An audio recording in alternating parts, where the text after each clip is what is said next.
More than 2 minutes to go in this round. Anthony Joshua is a composed and ferocious finisher. Watch this. 21 knockouts in 21 wins for Anthony Joshua. The jab with the right hand. Ruiz is staggered and an uppercut, trying to hold on. Scraping right.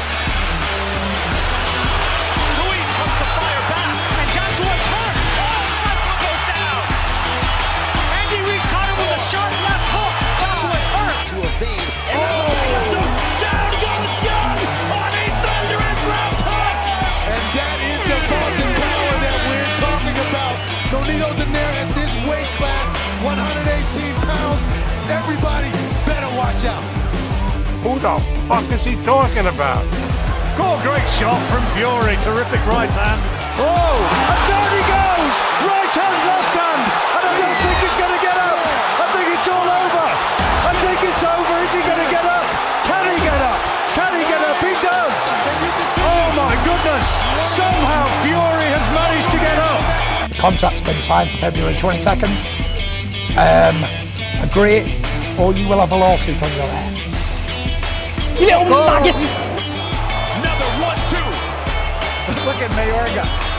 Fights on. Let me tell you, Mayorga, this gets Mayorga into it. He just let him hit him a left hand. Look at him. Right hand. And look at Mayorga. With him in. Wilder hit Brazil so hard, they are feeling it in Brazil. Mamma mia, what a KO. He clearly landed more power shots, and if Triple G didn't have the chin of God, he would have been knocked the fuck out. I tell you what, he could have knocked out a racehorse with that left hook. Right hand up one, and he has to come behind the jab, to get close. Oh! One punch knockdown! What a shot by the young star! This fight is over! Fantastic fitness levels here from Lewis Whitson here in his last round. Bobat firing shot. That's it. 15-12 punch combination for Buckle Davies. Terrific action in the last round, just like that was in the first three! I feel like you just fucking me with no Vaseline. Any of you radio personalities think you want smoke? Call me Mr. Chimney. I want smoke. Yes. What is up, Patreon family? Another weekly, but it's more of like a monthly edition of the show on Patreon. And for those that aren't on Patreon but are joining us now live, because I did share the YouTube link for, marketing purposes, right? Advertising purposes. Please, I hope you guys enjoy the show. And on top of that, if you enjoy the show, donate $1 a month. That's all we're asking for, and it helps support the channel. Helps keep the lights on, literally and figuratively. So we always appreciate that stuff. I do want to quickly add an apology. I am still deeply sick with this, like pneumonia, bronchitis, whatever the fuck I have. So I don't feel that great. I was hoping I was going to feel a bit better heading into the Wilder-Lewis Ortiz fight tomorrow, but fortunately, you know how it is.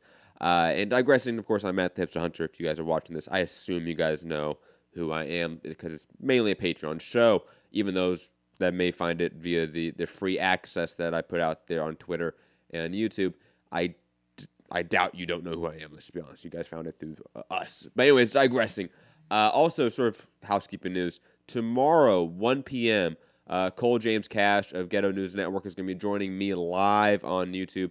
I'll be breaking down sort of the politics of combat sports since he's more of a political pundit. And it's going to be a really fun show and not really debate, discussion, because we really don't disagree on a lot of things. But it should be a good discussion about combat sports, the political ideologies in combat sports, and how it manifests itself throughout the sport in different ways. It's going to be a very interesting discussion. Again, live on YouTube, 1 p.m. tomorrow. And then, of course, live fight chats, or live fight chat, I should say, tomorrow at some time whenever the main event is. Though I am thinking about doing a longer live fight chat and doing some of the undercard for Wilder Ortiz too. Because, for example, like Neri Rodriguez, I would love to do a live fight chat for that too. But I'm figuring out, sort of in my mind, how to break up the live fight chat, whether to do one full show for like 4 hours or 3 hours, or to do, one undercard live fight chat show, stop that, and then go into the main event.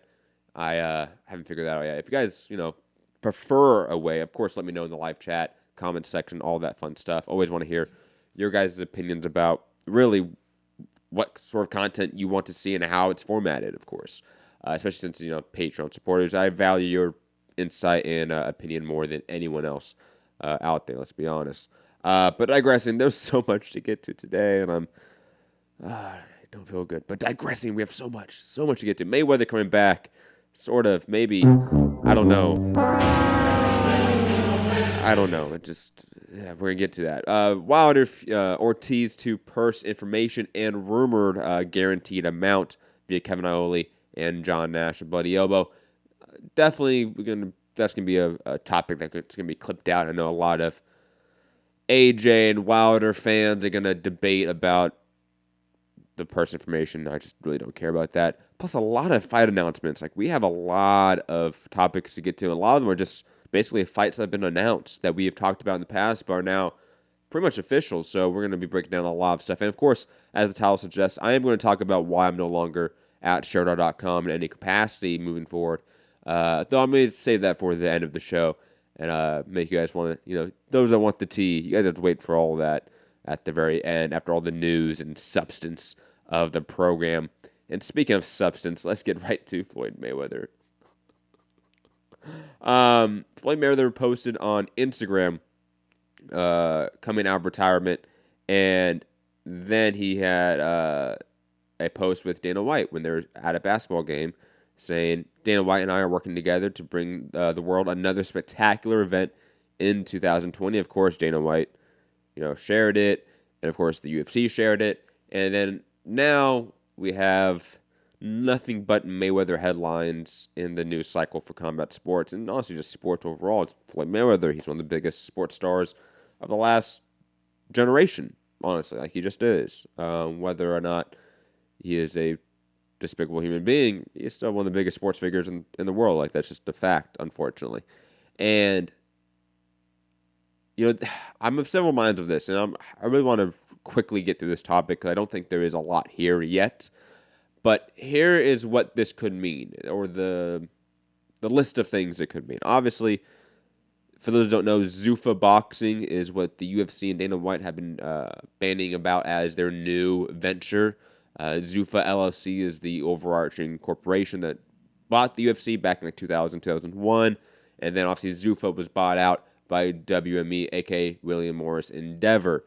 And they were bought out, I think, 2016, I want to say it was that date, 2017. And now they are planning on Zuffa boxing, which we don't know what it's going to be, how it's going to look. They've just been saying this for some time, that they are going to start doing boxing shows. Now, we know they're promoting, in a sense, Roy Jones promotions through UFC Fight Pass, but that's not what they're talking about. They're talking about something quite different. So a lot of people are guessing that this is in some way, because it is in connection with Dana White, or at least this post is. Whether or not it is anything is beside the point. That is in line with Zuffa boxing. Okay, that's one avenue. Another is that this is the Mayweather-Pacquiao rematch. But then again, Dana White's in the picture, so would that be under Zuffa boxing or UFC? That doesn't seem likely at all. Another aspect, we know that Floyd Mayweather has been doing exhibition-style matches, or he did, obviously, with Tenshin Nasukawa in Japan, I want to say last year in December, and made somewhere around $9 million for that, and he says he can make $10 to $30 million for exhibition fights. Are we getting something like that, some sort of farce circus event with Mayweather and an MMA fighter? Hopefully not. So, a.k.a. Mayweather McGregor 2. All of those are maybe possibilities. We don't know, because like the thumbnail says, are we getting trolled again? Because this is Floyd Mayweather, guys. Floyd Mayweather has been notorious, pun intended, to go on social media to hint at comebacks at certain fights. He famously obviously put on MMA gloves, went to MMA cage for a post, and that's, put the entire world on fire. Then he came out and it was just a advertisement for Paddy Power, which is a betting odds site in the UK. And, is it just an advertising or sponsorship sort of deal in some aspect? I don't know what this is. This is Mayweather. We never know. But I'll be honest, guys, I largely don't care until we do know. If it's Mayweather Pacquiao, I'm all for it. I'll be honest. I know a lot of people don't care about that fight. I think it's way past the expiration date, but I'm in favor of a rematch. It does make sense. I do want some more information, so to speak, on that fight, because that fight was largely anticlimactic, and these are the two best fighters of their generation, period. I don't want that to be the only version we see of that fight, the only taste in our mouths of that pairing, because I don't think we always get that type of fight. I'll be honest, especially with the renaissance that we've been seeing with Pacquiao. I do think it's a more competitive fight, or potentially more exciting fight too. But digressing from that point, if it's not that, I really don't care. And whether that's under the guise of Zuffa Boxing or PBC or whatever this is a connection of the UFC, aka Endeavor, and Zuffa and PBC now, I don't know. But that to me is so far down the line from when we're actually going to find out what this means. And another aspect to this is that Floyd Mayweather is notorious when any big-time boxing event is happening. He goes out there that fight weekends trying to upseat their status that week.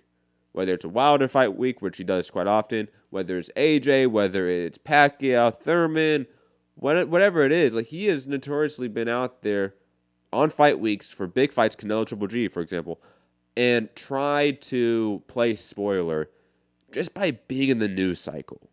And I feel like it's an extremely petty move by an extremely petty person who we know thinks that way. So I don't know. I don't know about Mayweather and what he does next. I really don't care until we do know. And even then, even if it's a McGregor rematch or Masvidal fight or whatever the fuck they're thinking about, I don't want it. I don't want anything about it. I'm done with that.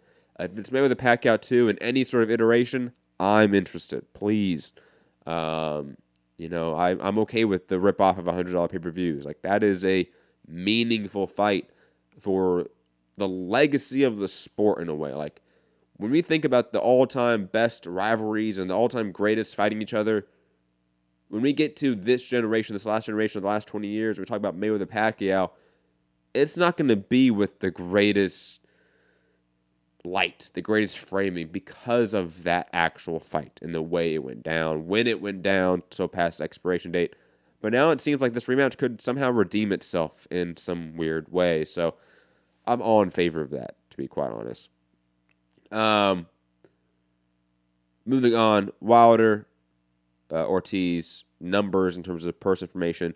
Kevin Owley first reported from the Nevada Athletic Commission purses for Saturday's pay-per-view card for MGM Grand, $3 million and $1.5 million respectively guaranteed, or disclosed, I should say, a commission purse. The unofficial numbers per John Nash, and also Kevin Owley did come out later with the same post, that unofficial numbers being floated is $20 million for Wilder and $7 million for Luis Ortiz. Now, I don't want to get into the whole DAZN versus Fox or Matchroom versus PBC debate. I feel like that's not the way to frame this discussion. The discussion is, okay, we are seeing extreme purses all across the board, and this is, again, I'm going to be parroting and repeating myself from earlier shows and my article on mixedcombatradio.com. Check it out. That this is an issue. That I don't think the numbers for this fight are going to produce what maybe these guys should be making, or at least respective to the market value and just pure, are they making money? And again, this is an issue with DAZN, more so than anyone else in my opinion. Issue with PBC, issue with ESPN especially as well. It's just an issue with all these different entities and conglomerates, whether it's, again, Top Rank, ESPN, Frank Warren, that conglomerate, whether it's PBC, Fox, Showtime, that conglomerate, whether it's DAZN, Matchroom, Bellator, World Boxing Super Series, etc., that conglomerate.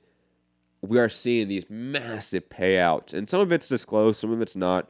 To me, that difference is not that big of a deal. I know some people get hung up on that, about how do they find the money in the back room to pay for this. Same way that DAZN finds the money. It's a big network. Fox is a giant network that is making money. They can allocate funds.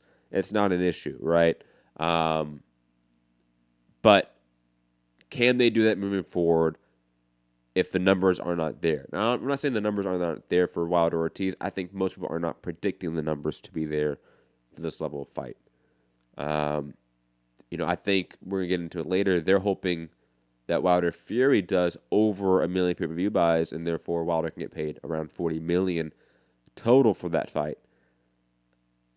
So this is half of that payout, right? So this has to clear 500,000 pay-per-view buys for them to make money in theory, if what my commentator is reporting is true, and we're going to get to that later.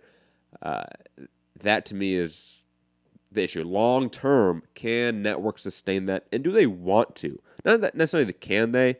I think that if Fox, especially because they're such a big network, but even like DAZN, if they really wanted to pump money into a losing product like a money losing product like boxing, but at the very top level in terms of payout, what we're seeing right now, they can. They have the other avenues of money making, for revenue making, that they can offset that loss. They can. Do they want to though? I see that that's a long-term issue. But digressing, interesting to see such an increase from the disclosed purse to obviously the non-disclosed purse. But that's also not uncommon. Canelo, Triple G, disclosed purses were like $3 million respectively. That's pretty low in regards to what they actually got in those fights. So again, not too surprising, but also Canelo, Triple G did go over a million buys each time. This fight, I don't think anyone is really expecting Wilder Ortiz to do over 1 million. We might expect it to do decent numbers, but over 1 million, I don't think any of us see that, to be quite honest. But regardless, I just feel like we need to frame the discussion in a more long-term economic stance or state, because the whole, again, PBC versus Matchroom or Fox versus DAZN discussion is just a really myopic way of looking at the entire landscape of boxing and how things are changing and ebbing and flowing, because the market is going a certain way, and I think it's obvious where the market's heading. Moving on, Chavez Jr. is temporarily suspended until December 18th, when that would be the next scheduled commission hearing where they will make a final determination on the case. This is only 2 days before the fight. Because of this, obviously, Arizona is reviewing the ruling and trying to make their own determination about what they're going to do. This is, to me, a really fascinating topic that we obviously put out a video, I think it was yesterday, about, that's the clipped version of this. Go check it out. It was a good discussion by, I think, me, Rob, and Gary about this issue. And look, point blank and simple, Eddie Hearn and the Arizona Commission are breaking the Ali Act, which is federal law right now. And on top of it, Eddie Hearn is breaking state law in Nevada at this point in time. Just period. End of discussion. Like, there's full stop. Like, there's no ways about it. They are breaking the law right now. Now, do they amend this issue and then Nevada is like, cool, we don't care anymore, you amended it, a.k.a. putting in Rosado? I doubt they do that at the behest of Nevada. I think they try to do it on their own accord and try to frame it in that way, even though it may not be. But interesting that it's only 2 days before the actual fight. So it does give this weird timetable where Matchroom and Arizona could put it off till this date, which is only 2 days before the fight. And Rosado's on the card, so he's training. He's good. He's in the back. He's in the clear. He's back up. They got their plan. And if Friday or Thursday before the fight it hits, and Nevada says nope, he's suspended for 6 months or whatever it may be, and Arizona says, yeah, we can't have him fight here. It's against the Ali Act. And then on top of it, Eddie Hearn obviously replaces Rosado. I think Matchroom is going to try to swindle some people out of some ticket sales, to be honest. I think that's what it is at this point in time. I would be surprised to see a determination quickly. Because when this hearing was happening, Matchroom was out there putting out social media posts about the fight, telling people to buy tickets. So the shamelessness that Matchroom has with this fight is just apparent. But I know that there's no gigantic recourse. Like, what's Nevada going to do? At the very most, they're just not going to... he has to pay a fine, I think, of like $1,000, and then he just obviously is not a licensed promoter anymore in Nevada. He takes his business to L.A. or New York or other places, Phoenix, Mulvane, Kansas, and Chicago, and he deals with it. I think long-term it's an issue, obviously, but short-term, maybe Eddie just doesn't care. And the hopeful short-term monetary gain of ticket sales in Arizona from a Julio Cesar Chavez name is what they're banking on. I don't know. It's just an odd move from every angle, to be honest. Leonard saying $500,000 per view, don't pay out the purse $27 million at $75K a pop. It's $37.5 million. Take out the deduction for cable network. You don't have $27 million left. Depends on what the split is, Leonard. You don't know the split. And I'll be honest, because it's a Fox pay-per-view, I guarantee it has a great split, wherever that split is. Obviously, the average is 50-50, right? For the network / promoter with the distributors, right? AKA the cable providers. But we know certain big names with big backings get a very favorable split. So it would not be shocking to see a 60-40 split, a 70-30 split even closer to an 80-20 split for a Wilder and Fox favors and the distributors only get a 20 to 30 to 40% split. That would not be shocking at all, I think. Again, especially with the Fox backing on this pay-per-view, it's a Fox-produced pay-per-view. That means they have a monetary stake in the event, so that the ball game is drastically different when Fox is now innately involved with the production of the broadcast. It's not the same as the UFC paradigm with Fox. Leonard saying, sort of switching back to the Chavez, then they have to leave the last minute tickets look like they're selling because of Chavez Jr. I mean, of course it is. They're not selling because of Daniel Jacobs, right, Leonard? We know that. And plus, I think, Leonard, you're also forgetting, switching back to the pay-per-view and monetary discussion, that, ticket sales, I think it's going to do a decent gate. I wouldn't be surprised if it does, let's say, 3 to 4 million in just the gate alone. Then you have international distribution, which is always an unknown figure, but I think is a pretty sizable figure. I think it may not be a lot in terms of other fights. Like, let's say for Canelo fight, DAZN's deal with Azteca is probably really favorable to DAZN, and it's a lot of money probably, right? And that might offset a lot of the costs for a Canelo fight because of the money they get from Mexican TV companies. I'm not saying it's the same to that, but in a similar concept, obviously, I think a Wilder fight internationally does well because he's one of the bigger U.S. names, period. So I think it's possible, again, if they do over 500,000 buys, they could absolutely break even and pay out this figure. Because their metric for 1 million buys for Wilder's a 40 million payout. So half of that, 20 million, they're looking at 500,000 buys. That's just, basic math. And I don't think they're going to hit that, like I said, Leonard. But I definitely see that being the mark they're looking at as break even for this payout. Let's just be honest. Leonard saying, you reckon 3 to 4 million? It struggles to do 2 million. I think it could do 3 or 4 million for sure. Just because, again, Vegas ticket prices are so extremely high, it could do 3 or 4 million. But is 2 million probably a better one? Yeah, but I think it does over. I think it does over 2 million. I think that's without a doubt. I mean, the Fury fight was a great payout from the attendance figure, I want to say, from what I remember. Brief aspect to the whole Lomachenko WBC franchise champion thing. Obviously, he came out and said that basically the fact that I didn't ask for this, that how did Haney get this, blah, blah, was granted to him.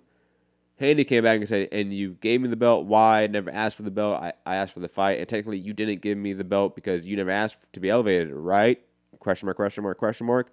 And then obviously people went back and found interviews of Carl Moretti saying, no, we asked for the franchise belt. So, Loma, I was on your side when you said, hey, we didn't ask for this. But if your promoter's out there saying, no, we completely asked for this, it's hard to see that you're saying the truth right there, Loma. I'll be honest.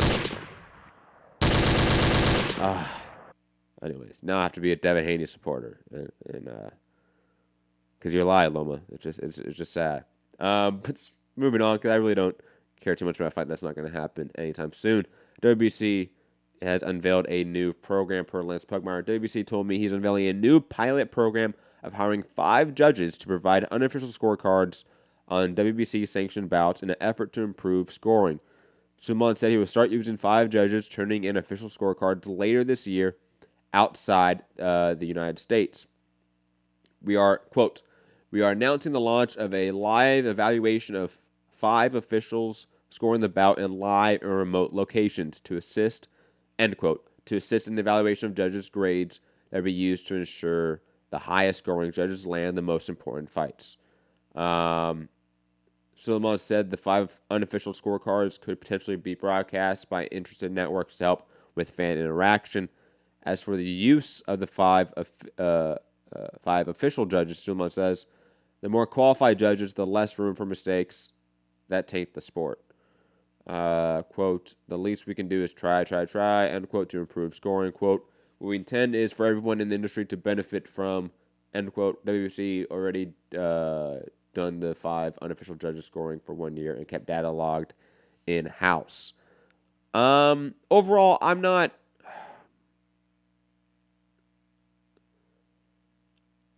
too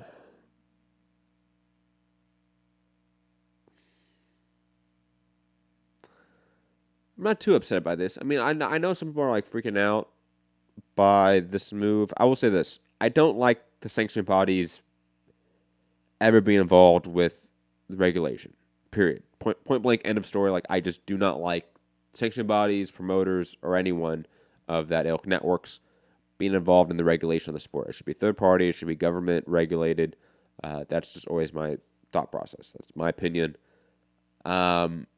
If the commission started this, is like if Tom Lukanoff and if the ABC came out and said something of this effect, like, hey, we want to start implementing 5 judges in combat sports, I would be in favor of that. I think it, at the very least, it gives more scorecards to potentially get the right outcome. Now, I would love to see the data logged in-house, because there's certain fights that are very close fights that I want to see what those unofficial 5 judges scored it.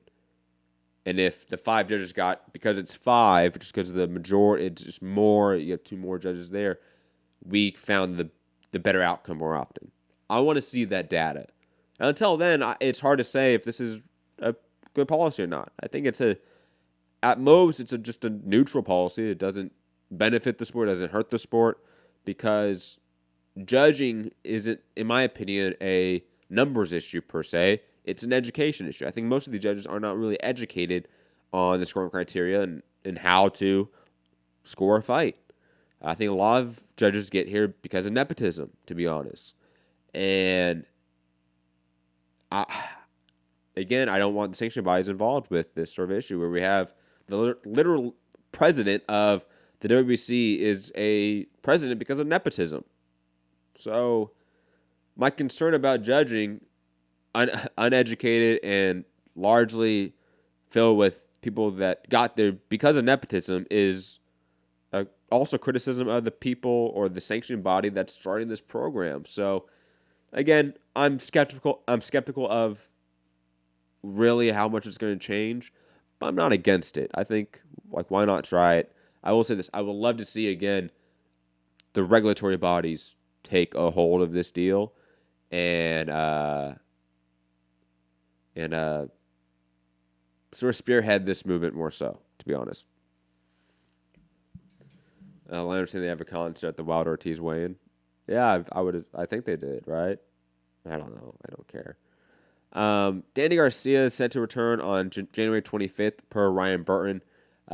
This is also via Angel Garcia as well, that regardless of, Earl Spence in that fight, they do want a stay busy fight in January. I believe they're trying to get with the David Benavidez and Avani Yildirim fight and be sort of combined with that fight and that card. Whether it is a pay-per-view event or just a Fox card is yet to be determined. I'm assuming it's just going to be a regular Fox card, and we're going to see a Danny Garcia versus maybe a Ordonis Ugas fight, right? I would not be surprised of that sort of matchup. I expect Danny to sort of fight a decent name, something that we know, because he usually does, let's be honest. At least in this point in time, he's been fighting a lot of decent competition at this point in time. His tune-up was Adrian Ganado, so I don't think that was a bad tune-up at all. And he tuned him up, so I'm ready for a step up for Danny Garcia. And obviously, I think we all know Manny Pacquiao is reviewing either a Mayweather fight or a Mikey Garcia fight. Danny Garcia is not really in the discussion for a Manny Pacquiao fight, so he's going to have to fight someone else in the meantime and wait for an Earl Spence fight in April or May. And I think that's completely fine. Keep him busy and get another paycheck. And again, if it's a Danny Garcia or Ordonis Ugas fight, I'm all in favor of that. Especially if it's combined with the David Benavidez Avani Yildirim fight, it definitely makes that card far more appealing. I'm all in favor of that. Leonard saying Ugas is the name I saw people are saying. Yeah, I think it's just the most logical name. Sergey Lipinets is obviously attached to somebody else at this point, which we're going to get to. So Ugas is a big PBC but he's probably the biggest welterweight that they have in their stable in terms of just rankings that doesn't have a fight lined up, that's not eyed by one of the bigger names. It just makes complete sense, let's be honest. Let's move on. Speaking of that Wilder Fury card, or I should say just Wilder overall, guys, check out this article by Mike Coppinger on The Athletic. I think it's just a really good in-depth piece about how Wilder Fury 2 is being made. And one aspect that they got to it was, and I've not read the full article yet, so I do really want to implore everyone to read this. It's a very lengthy piece. But they're talking about the co-main, not co-main, they're talking about the undercard already. And it's a lot of PBC names versus top-rank names, obviously. And one of the names is Adam Wanaki versus Kubrat Pulev, which I was thinking, I like that. I really do. And plus, it somehow hopefully gets Kubrat Pulev off the discussion of IBF mandatory, because if Wanaki wins, I am far more in favor of seeing Wanaki versus AJ or Andy Ruiz than Pulev. Just being honest here. And plus, I think that it's a great step-up fight for Adam Wanaki. It's probably the best entertaining fight at this point that Pulev could get, and it's a Pulev fight, right? Like, Adam Wanaki is always in fun fights. If this fight sucks, it's purely because Pulev sucks and just is not a fun fighter. I mean, like, obviously he's talented, I guess, but God, he is so unentertaining in just every single way. And speaking of this card as well, Sergey Lipinets lined up against Kuzatilo Abakadorov, who just beat Luis Collazo. And the fight's in discussion. It's not set yet, obviously, because the card's not set yet, but they're looking for the Wilder Fury undercard. I love this fight. I love, again, the whole PBC versus top-ranked names that they're doing here, and it's seemingly like some of their better names, like Wanaki, Pulev, Lipinets, Abakadorov. These are all really key figures in terms of mandatories and rankings. Abakadorov and Pulev are both IBF Mandos to PBC champions, Andy Ruiz and Earl Spence. To risk that with Lipinets and Adam Wanaki, kudos to Bob Arum and Top Rank if they're doing this, honestly, because I would be surprised if they did this. But hey, these are all great fights that I'm in favor of, and this is turning into a really interesting card overall for this Wilder Fury February card if it does happen.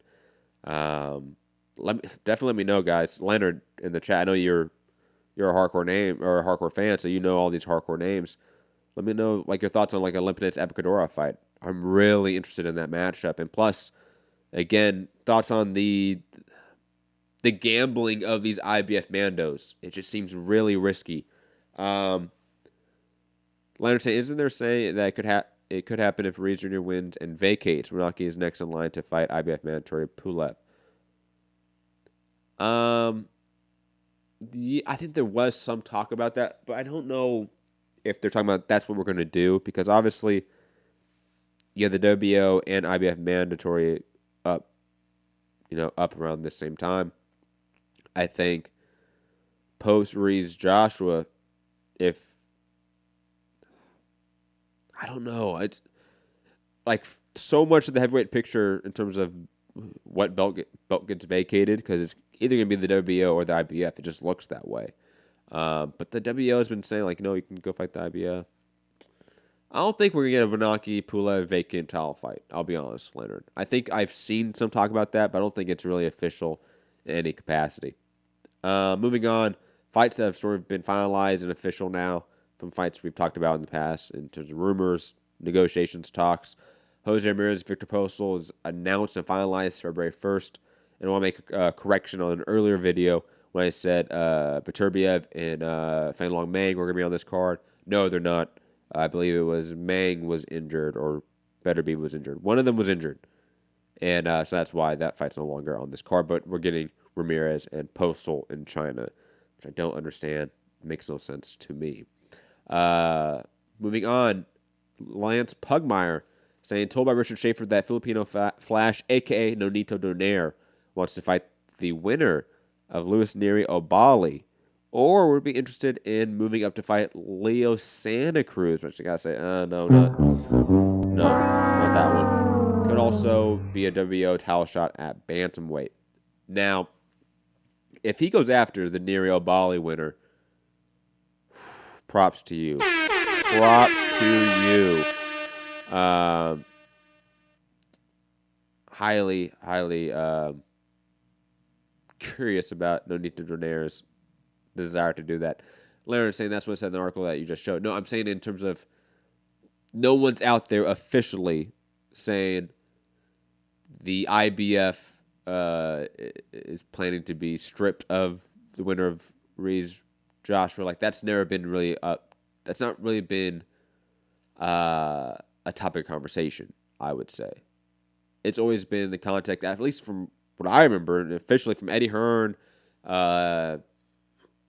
Manny Robles even, I want to say, did an interview talking about this, because, PBC is not really out there doing interviews, that if that it was first concerned about the WBO being stripped for a long period of time, and that got that subsided, that talk did, but there's nothing been official out there saying that the IBF is thinking about stripping the winner of Reed's Joshua, that the winner of Reed's Joshua is thinking about fighting the IBF Mando.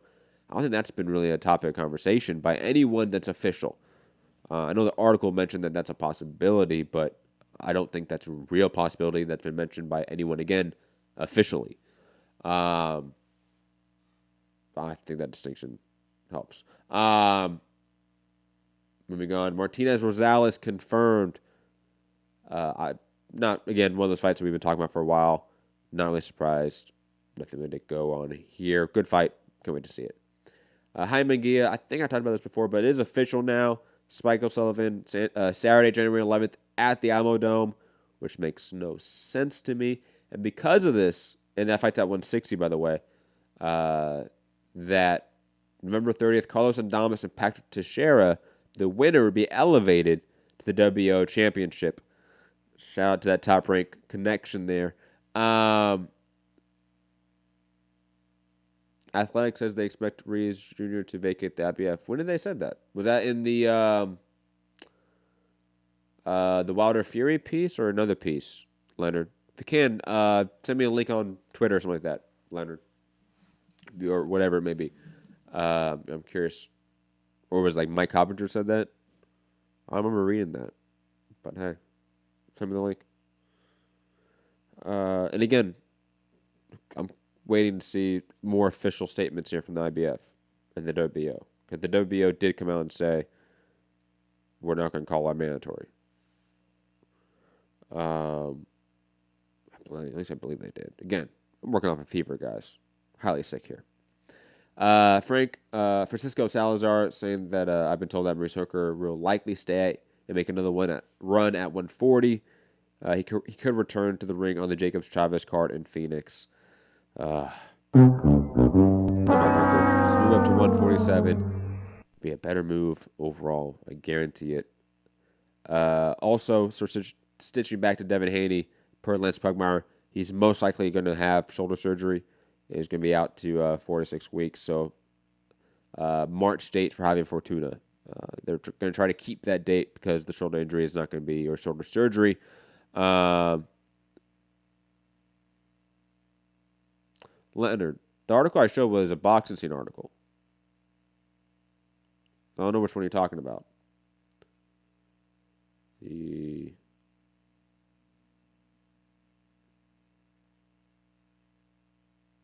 talking about the Wilder Fury 2 one, right? Leonard, that the article we're talking about? Curious. Because again, I've not read the full piece yet. But digressing from that. What was I on? Devin Haney, shoulder surgery. Man, shoulder surgery sucks, by the way, guys. I've had shoulder surgery. It's the worst thing in existence. Oscar Rivas is in talks, per Yavon Mitchell, to sign a deal with Eddie Hearn and be featured on the Miami card in January 30 or 31st. I'm not surprised by this. I think Rivas like the big fight feel of the White fight, to be honest. Even though he got completely screwed over in that fight, it was a big fight feel, and I think they're probably offering him a big, sizable offer at this point in time. They need some heavyweight names right now, in my opinion, to be featured against the likes of Usyk, AJ, White, others again, of course. I think Rivas is a hot commodity right now at heavyweight. Let's be honest. He's been looking really good. Moving on. Virgil Ortiz. This is a bad fight. Will face Brad Solomon. I wish Gary was in town to defend this bullshit. This is just a really bad fight. It's really a sidestep, if not a backward step for Ortiz. And I truly just don't understand the thought process behind it. Lawrence Okolie is now ranked number 2 by the WBO at cruiserweight, putting him in line for a possible world title shot against WBO Krzysztof Glowacki. The champion Marius Briedis has been ordered to rematch Glowacki, but is expected to vacate and pursue his World Boxing Super Series final instead. Glowacki is going to really, really hurt Lawrence Okolie. Let's just be honest about it, guys. Like Lawrence Okolie is an all right prospect, a guy with some upside, but he needs so much work that I don't know if he's ready for this type of fight. Let's be honest. I don't think he's ready for it at all. All the Rio boxing officials barred from the Tokyo 2020 Olympics, says the IOC. Good for them. Now, I am concerned about the sort of reorganizing of boxing in the Olympics and how fast and quick and probably inefficient it's going to be. But I think it's the right move, obviously. I think you got to get some of the AIBA out of Olympics as fast as possible, or at least all of it out of the Olympics as fast as possible, because I do know they are somewhat still involved with tournaments around the world. I'm still largely confused about amateur boxing and how it's moving forward. This piece by Reuters does a decent job, and it's obviously brought to us by ESPN as well. of explaining it, but I'm not going to try to explain it to you. Go read the article. And curious to see moving forward how boxing, the Olympics, amateur boxing overall corrects itself and moves forward, because it has to at this point in time. And also, Ryuichi Taguchi, guys, has announced his retirement. Shout out the badass that is Ryuichi Taguchi, who has put on some fantastic fights for us. Hiki Butler, Nao Inoue, for example, are some of those that come to mind, obviously, that were important fights, that were fun fights. Taguchi has always been a really, really fun fighter. Plus, I mean, he fought Koze Tanaka. I mean, the guy's fought everyone from 108 to 112. He's retiring pretty early, too. I think he's like, 32 or something like that? 31. Pretty young guy. Hope he enjoys retirement. Now, that's it for the news, guys. I'm going to go and just talk about some personal stuff now, if that's okay. And if you guys don't want to listen, that's fine.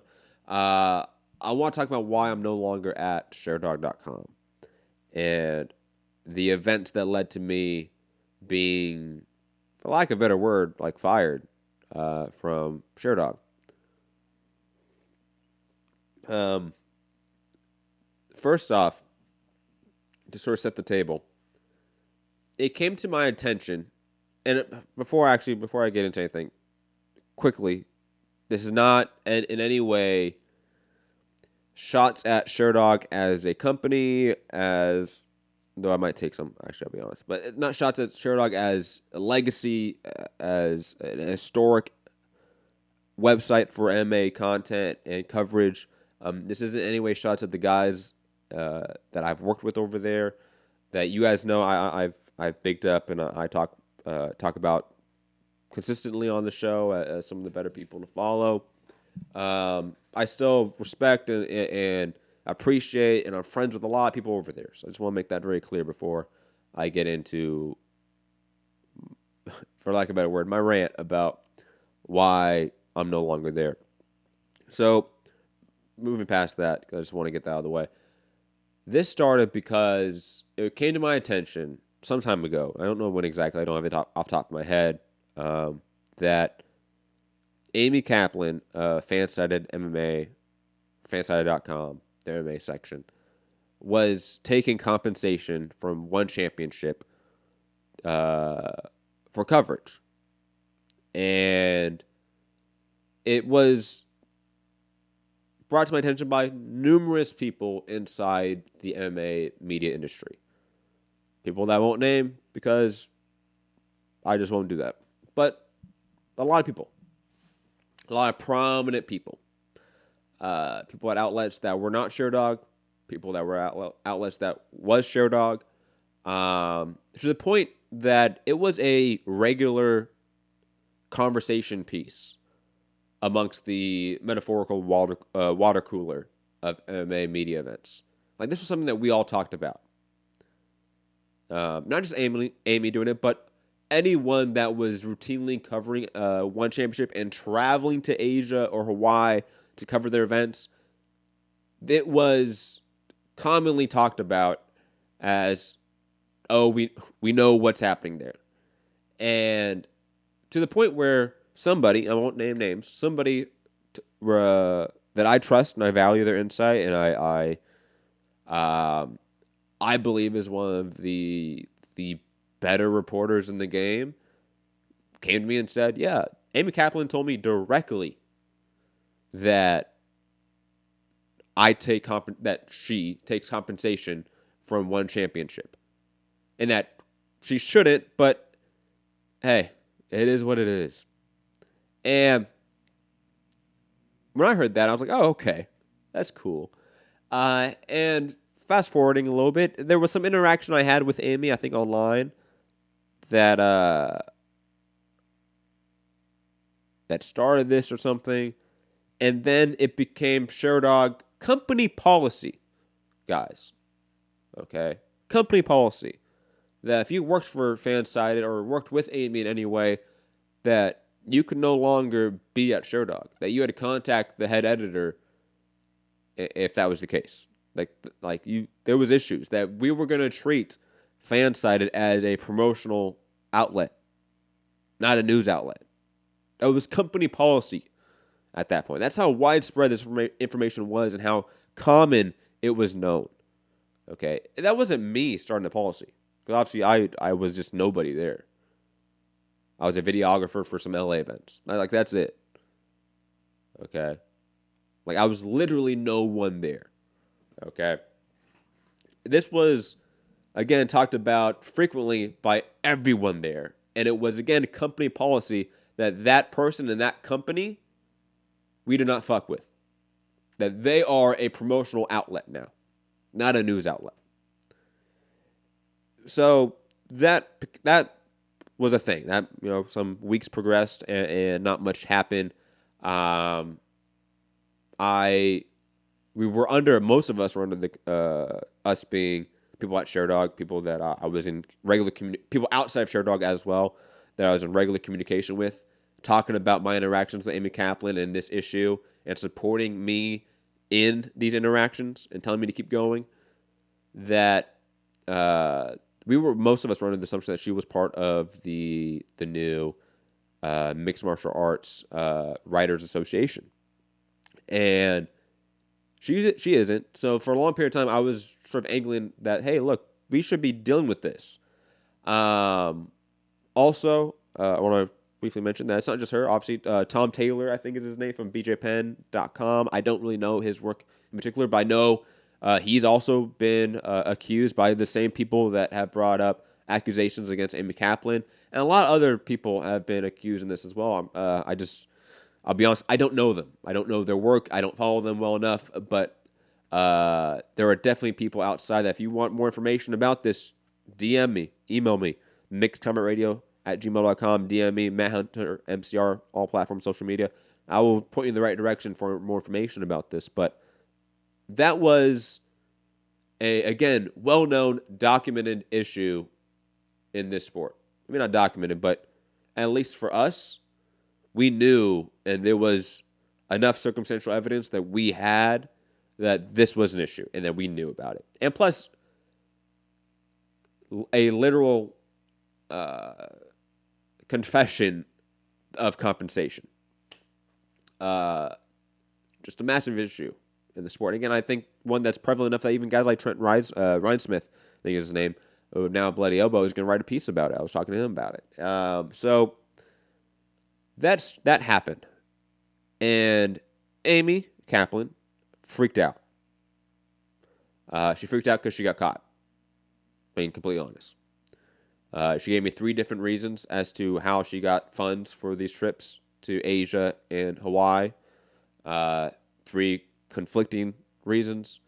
The documents she provided were not either really related to this issue or didn't prove her case, and in some cases proved mine. So she freaked out, and she went after Sherdog because of it. And Sherdog, because I'm nobody, cast me off and said, hey, we're going to pull the plug on you.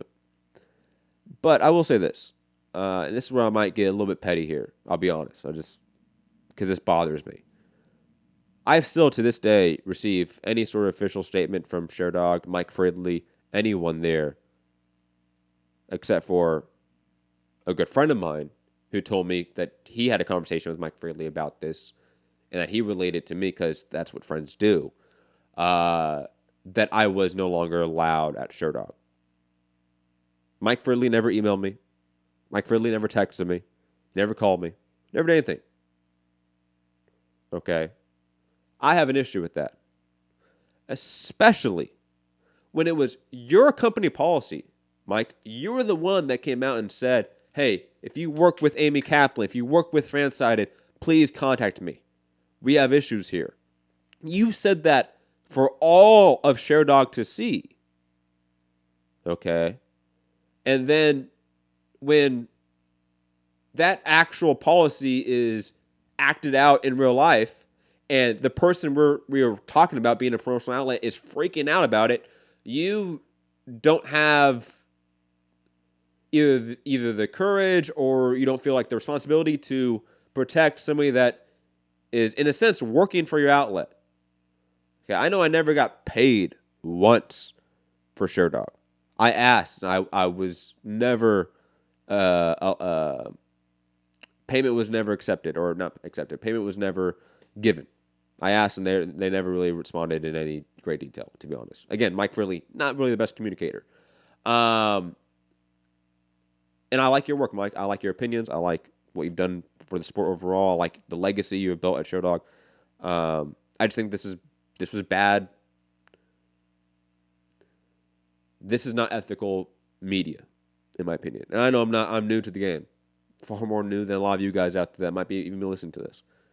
Okay? But if your company policy is X and I follow X, and then I get the boot, how can you explain that away? It just doesn't make sense. You know? And again, I like a lot of the guys over there, like I have no issues with. I really don't even have an issue with Mike Fridley, to be honest, except for the lack of communication.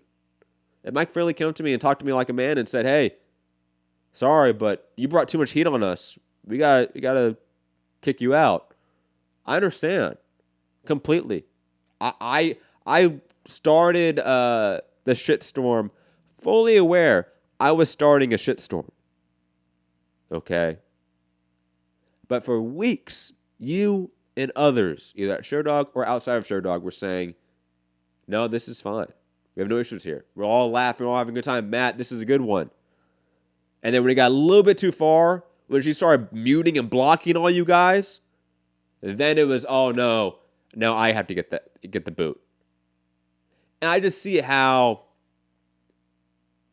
what's the good word for that is how cowardly that is. Just being honest, you know. And sucks. It really does.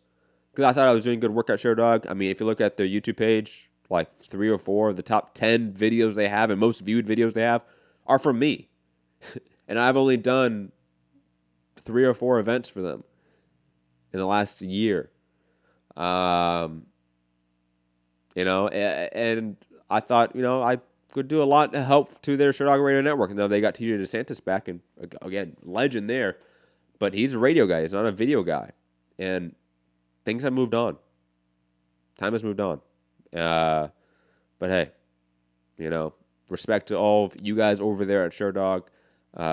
You know who I'm talking about. You know, I'm not going to name names of in case to get anyone in trouble over there.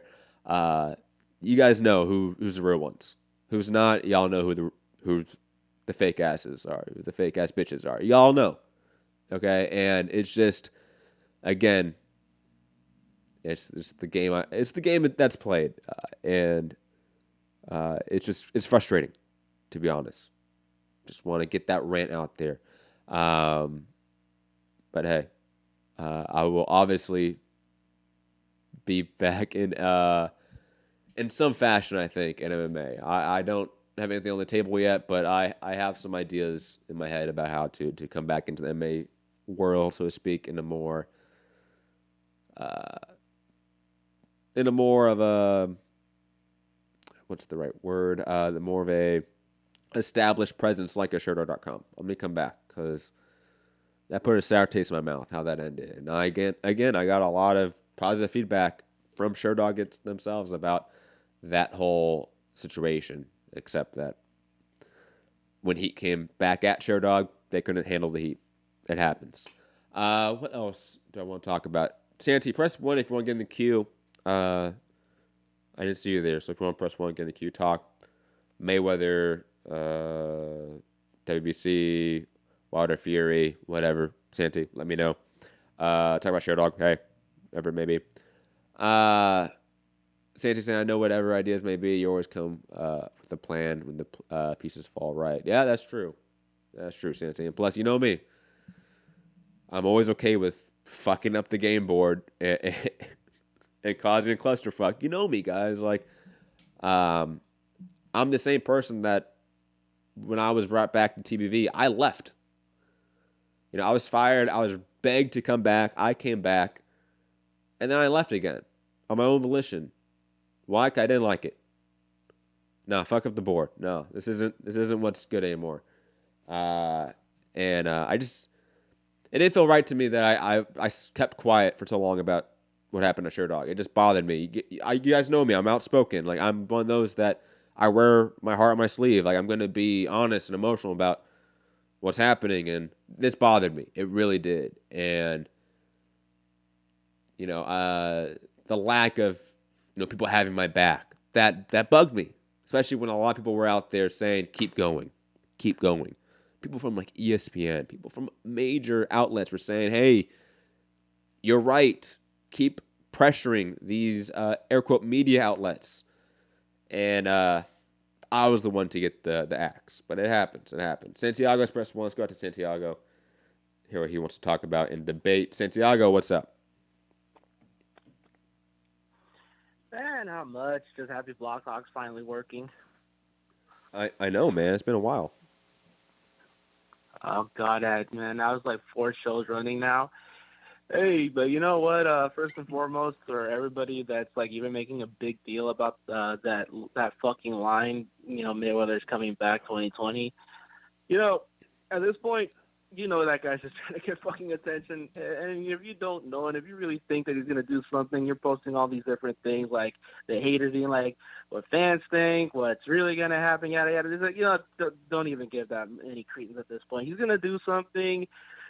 People are going to talk about it, and then we're going to forget about it as fast as it is. I guarantee you 10 years later, he's gonna come back, say, I'm coming out of retirement. Rocky did it at 60. I'm better than Rocky. Rocky couldn't hold my coattails or shit like that. So, like, keep that shit out of there at this point. And, I don't want to speak too much on the whole Sherdog situation just because, like, I obviously don't know a lot of the facts, and I don't want to assume any of the facts, but I will say this much. When I first started listening to podcasts and when I first started getting to know you, for anybody that's been around that long, like when Joshua was barely making a name for himself, Matt brought me on his show, and I did a couple MMA shows with him, a couple boxing shows. Matt was the kind of guy that gave a guy like me who had zero confidence in his ability to do something like this a shot. And no matter what, I always tried to return the favor all the same, whether it be trying to get there on time or whatnot, just because, Matt didn't have to give me. I mean, just like he says about himself with Sherdog, I'm a fucking nobody. The best I got coming for me is just a guy who's a fucking big-ass fan of boxing and has a general understanding of the stand-up game when it comes to striking.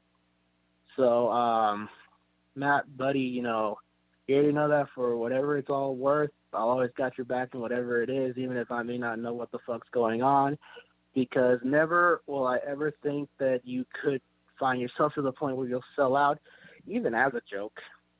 But I'm serious though. Like, networks, promoters, hit me up. Like, I could sell out. Guys, just offer me the bag. It's okay. MCR would sell out, but maybe not. Most likely not.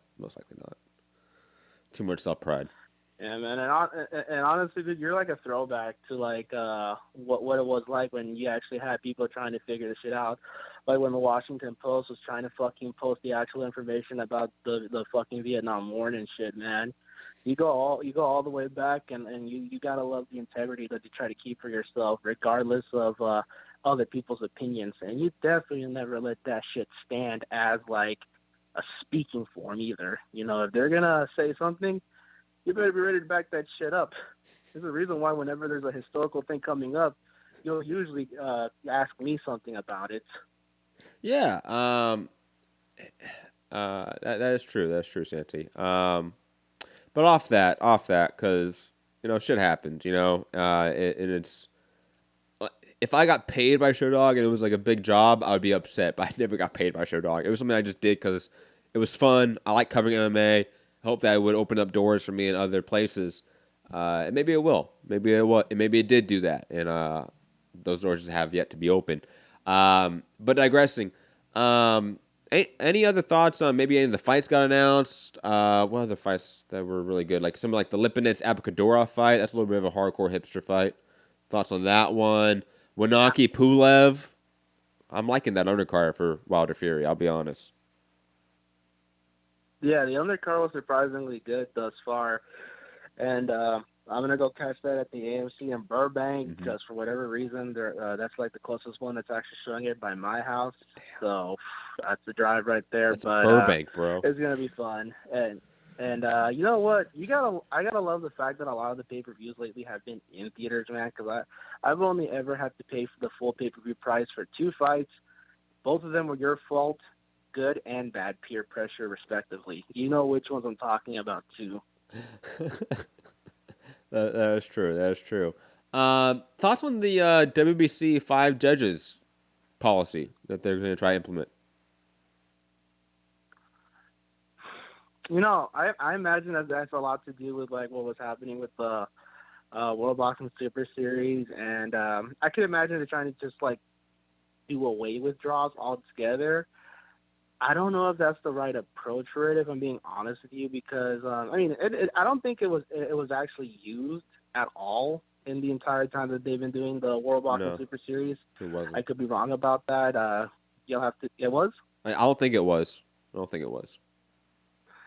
Yeah, and I feel that trying to do away with draws particularly unpopular doesn't really solve anything at this point. Like you've said, and like most of us will say, you know, moving forward, there are major other underlying issues to deal with when it comes to the sport of boxing. You know, fighter safety, PED regulations, quote unquote, and I think for people to be focusing on like draws and shit, like not being a part of the fucking, you know, sport is just stupid altogether.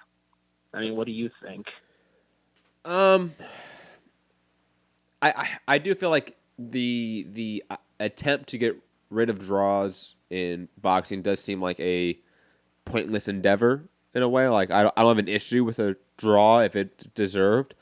But also, like, to your point, like, if you're trying to get rid of draws, is this even the best way to go about it? Maybe not. Maybe like a half-point system. I've always been in favor of that. That to experiment with a 9.5 or an 8.5 or 7.5, like experiment with the point system in a way that's not just 10-9, 10-8, because that's really all you see. Because there's so many 10-9 rounds that aren't the same, that don't have the same level of dominance or the same level of win. So I would love to see more of a liberal use of the 10-point must system, and on top of it, more of a addition to the 10-point must system with half points in there. I think that would is a much better way to get rid of a draw scorecard in boxing, in my opinion. I could be wrong about that. Again, it's purely a guess, not even a hypothesis. It's a guess, but in my mind, that is a better avenue to get rid of a draw in boxing than just adding more judges to the table. Yeah, because if you go all the way back to when we didn't even have the point system, when, you know, everything was a round by round basis, you know, you go to distance, and the announcer reads the judge one has it, you know, 7-5 this guy, or like 5-3, you know, 4 even for this guy, you know. And that was, you know, with knockdowns included. That was with like both guys getting knocked out or whatnot, and you were still capable of getting draws even then. And even take it all the way back to when they did newspaper decisions, you know. Well, the newspaper scored the fight, not no officials, no nothing. So it's kind of like, I think it's just like you said, you know, if they're warranted, they're warranted. And most of us, when we have a good fight, you know, we say that fight's a draw. You know, and we don't say that with, like, shame or anything. There's such a weird negative connotation with draws that I don't understand personally. And I feel that, like, when a fight is lousy, sure. I mean, when we've had worse scores, like I'm sure you remember the Paul Williams, Erislandy Lara scoring. Yeah. You know, that God knows what would have happened if they'd scored that a draw instead of it in Paul Williams' favor, you know. I agree. Anything else, Santi? So, nah, man, that's pretty much it. You know, I'm just looking forward to this Saturday's fight. Agreed. You know, we'll talk shop, and maybe one of these days, you'll actually get to go out with me and give me your take on the theater experience. Yeah, I do want to try that out, man. Because the UFC doesn't do it anymore. It has to be a boxing event. Yeah, one of these bigger fights, I'll make like Rob do the live fight chat. I gotta teach him how to do it.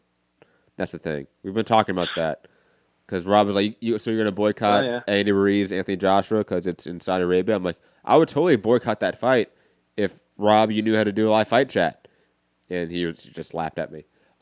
So we gotta do that first. But Santi, thanks for the call, man. Obviously, thanks for all the support, man. Always appreciate it. Always.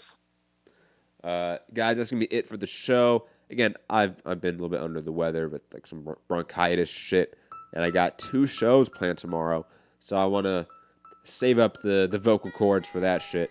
I'll be back tomorrow. I hope you guys enjoyed this Patreon edition of the show. Hit the like button, share the show, subscribe, all that fun stuff, YouTube stuff. Patreon.com. If you're new, if you're here and you're watching it because you're not a Patreon subscriber, $1 a month.